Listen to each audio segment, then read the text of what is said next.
the beginning, you'll have lots of energy for the dream. The stoke will be high.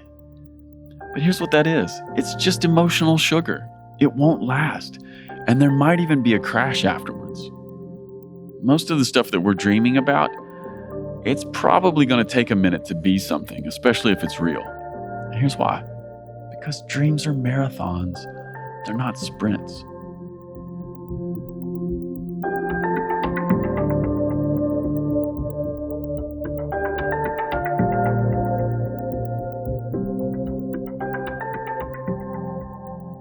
You're listening to the Ferment Podcast, conversations about worship and transformation. Today's podcast continues our series on dreaming with our host, Adam Russell.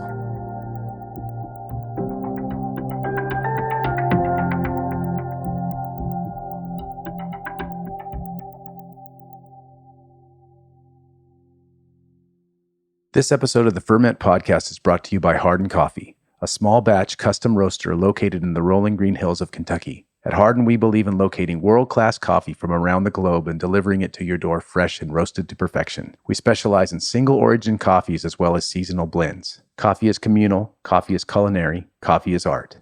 Visit us today at hardincoffee.com.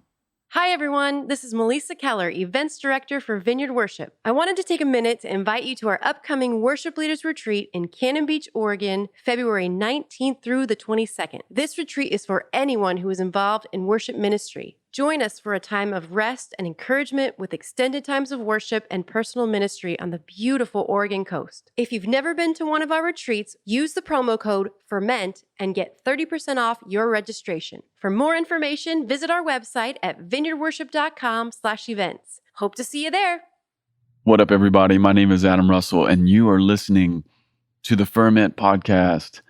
And this is part 3 in a series that I'm working on. It's a series all about dreaming, and here's what I'm trying to do. I'm trying to excavate down into the realm of human purpose. That's all I'm trying to do. I'm trying to create a little space or maybe a little context for you to come into contact with the person that you're called to be, the life that you're called to live, and the mark that you're supposed to make. You know, part of God's purpose for us, and by us, I mean all of us, is wrapped up in this idea of human flourishing. God didn't make people to be miserable. He didn't create the earth and human beings so we could just be bummed out all the time, or so that life could be like one long disappointment. The other thing I want to say about this is that life is not simply about survival. This is one of the places where I get off of the boat with modern scientific philosophical worldviews. I'm not anti-science. I'm not anti-biology. In fact, I'm very much into those, and I accept a lot of what they have to say. But when I hear those worldviews begin to reduce human life, or not just human life, life in general, down to essentially being an issue of survival alone, I just have to tell you, that's where I kind of like jump off board. Life is not simply about survival. That is not a Christian idea. It's not about just getting to have another day. The life of God has to do with abundance. The life of God has to do with flourishing and overflow. That's what Jesus said in John chapter 10. The thief comes to steal, to kill, and destroy, but he comes to give abundant life. And I'll just tell you, that's what I'm interested in. Part of that abundance is deeply rooted in our ability to dream, our ability to live from our creative capacity, to be makers, to be creators, to do a thing that brings us joy and fulfillment. That's the way that we reflect our divine image. God is a creator. God is a maker. God is a person who is living from a place of joy and fulfillment. And here's the thing I've noticed, and I think this is really important. I've noticed that when someone is doing something that brings them great joy, I've noticed that their joy tends to rub off on me. How many times have I been to a concert and heard a band that was, just killing it and doing their own dream, living out their own dream and doing it in a manner that brings them great joy. But then all of a sudden, right there in the moment, there's this magical thing that happens where their joy somehow becomes my joy. That's the thing about joy. And honestly, it's the thing about all the fruits of the Spirit. Number one, they're fruits. And I love this idea or this metaphor. Really, what that means is this. It means that whatever those qualities of human existence are, it means that they're delicious and they're consumable. There's a sense in which growing the fruits of the Spirit in your life means that they are consumable in a way where other people are actually supposed to be the ones who consume it. I want to grow love, joy, peace, and patience in my life because those can become fruits for other people to experience. And this is what happens with human flourishing, living out of dreams, living out of God-ordained purposes. There's a joy there. There's a particular quality of life that exists in that realm that becomes a consumable for other people. If you're in your sweet spot, if you're living from your fountain of abundance, doing the things you were made to do, that overflow, it's not just something that's in you, but it becomes something that's available to me, even if I'm just a spectator. To put one more note on this, one of the musicians I really love is a guy named Josh Ritter. I think he's one of the finest American songwriters. Such a writer.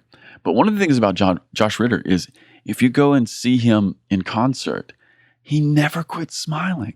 If any of you have seen him, you know what I'm talking about. He's just constantly got this massive smile on his face. And if you didn't know better, you would think he's on some sort of drug. Except I don't think he's on a illicit drug or even a prescription drug.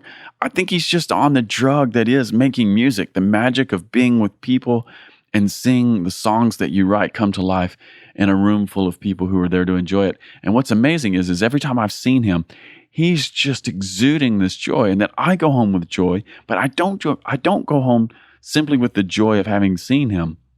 I go home with something else. I also go home with the inspiration to write and to make music myself. And my friends, that's the power of a dream acted out. And that's what I want to talk to you about for a brief moment. I want to talk to you about the next step in dreaming, which is acting them out. Dreams are not just ideas, Dreams are not just head candy. They are substance for action. And let me just say that again. Dreams are substance for action. That's the difference between a dream and a wish. Dreams are those things we intend to take action on. Dreams are invitations into being proactive. Wishes by nature are passive.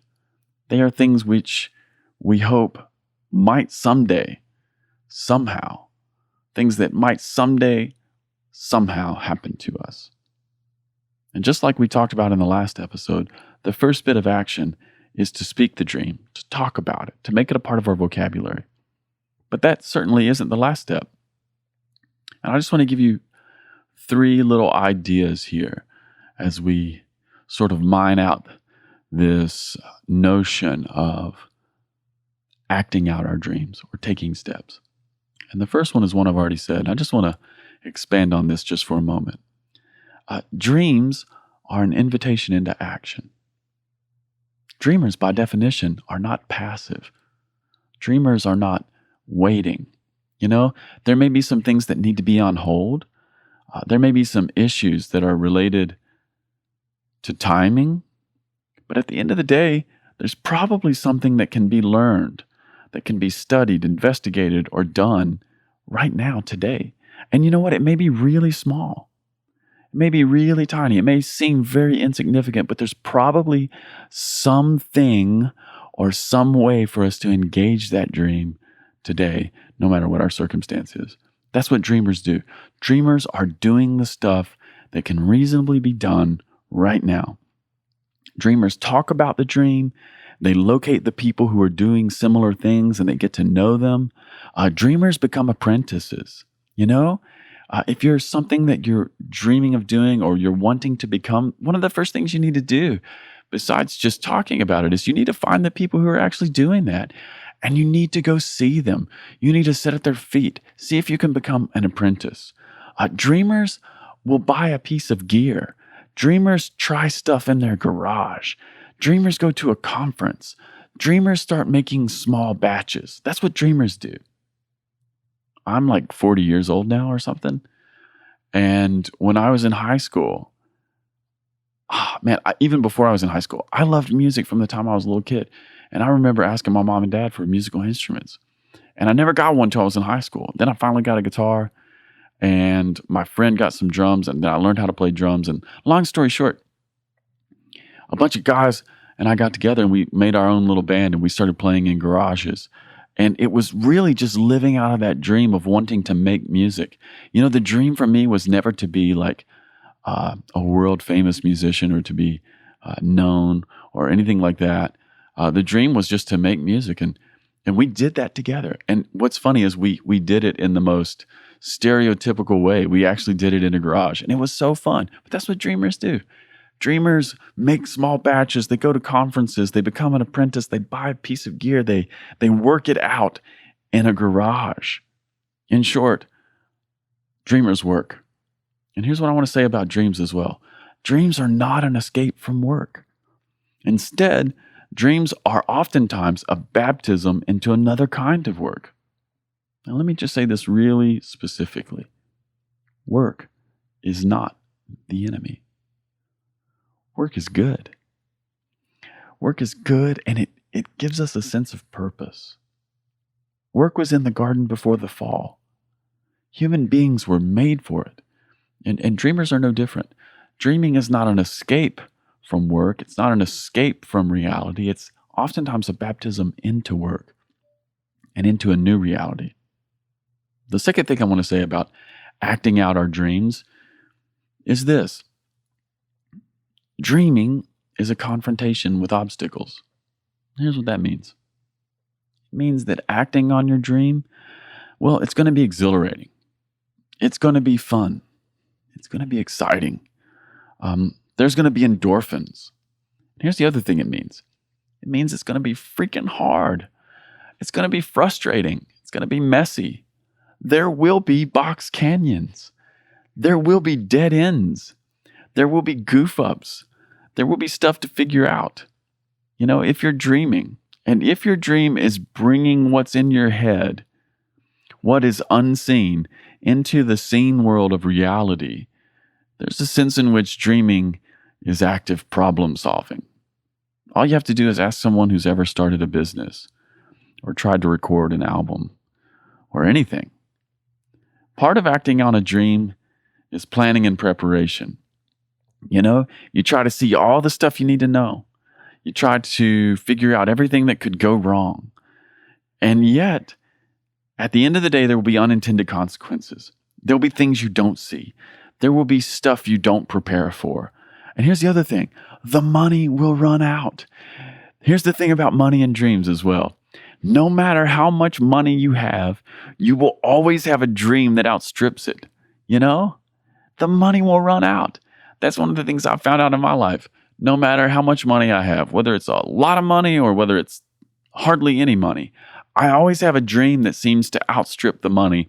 And anytime I try to take steps into working out a new dream, one of the things that happens to me is I always get baptized into some sort of a moment where the money runs out. It'll happen. That's okay. That's a part of the process. That's what it means to be a visionary. That's what it means to be a dreamer. We're always maybe one step ahead. And so there's this sense in which dreaming is just, it's just a baptism into work. It's a baptism into problem solving. It's a baptism into obstacles. Many of you guys know that my family and I make wine. And when we started growing grapes and making wine, we didn't know anything.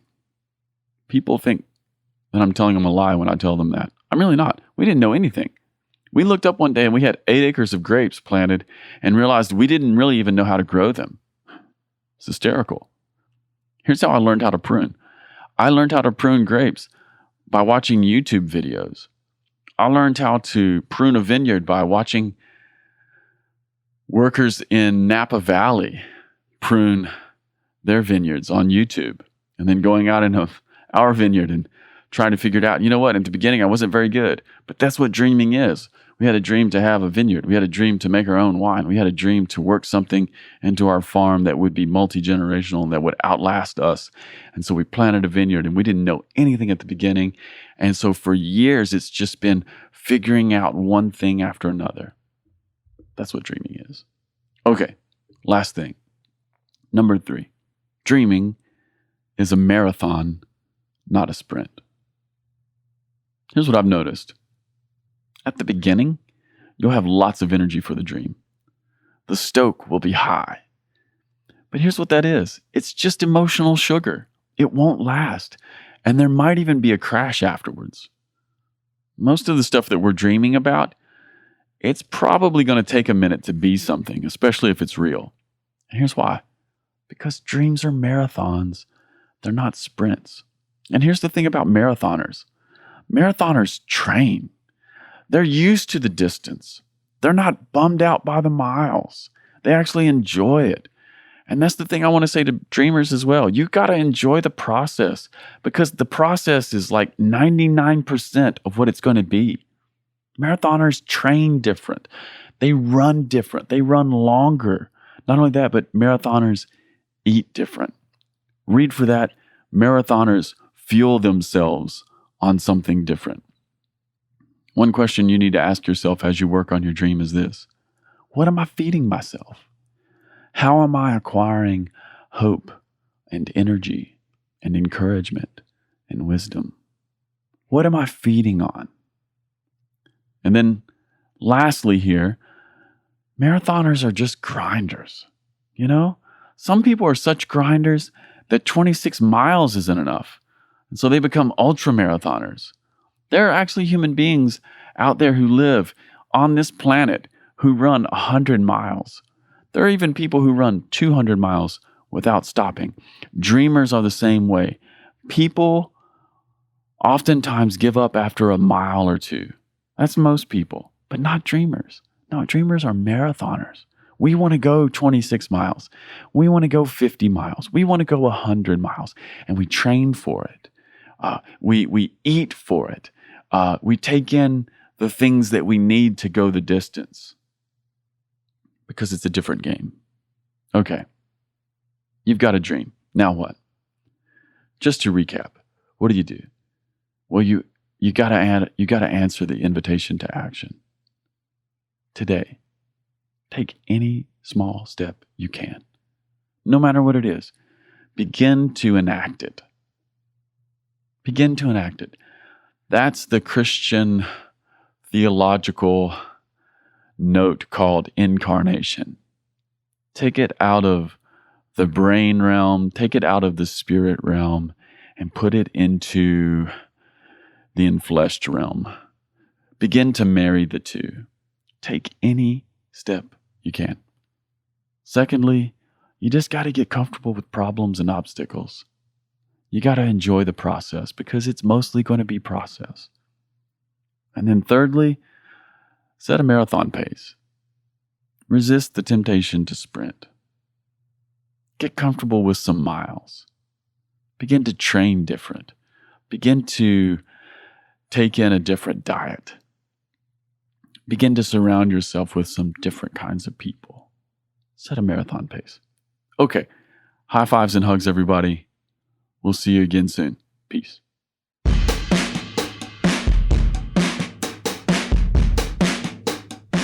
Hey everybody, this is Casey Corum, the producer of the Ferment Podcast. Thanks for listening.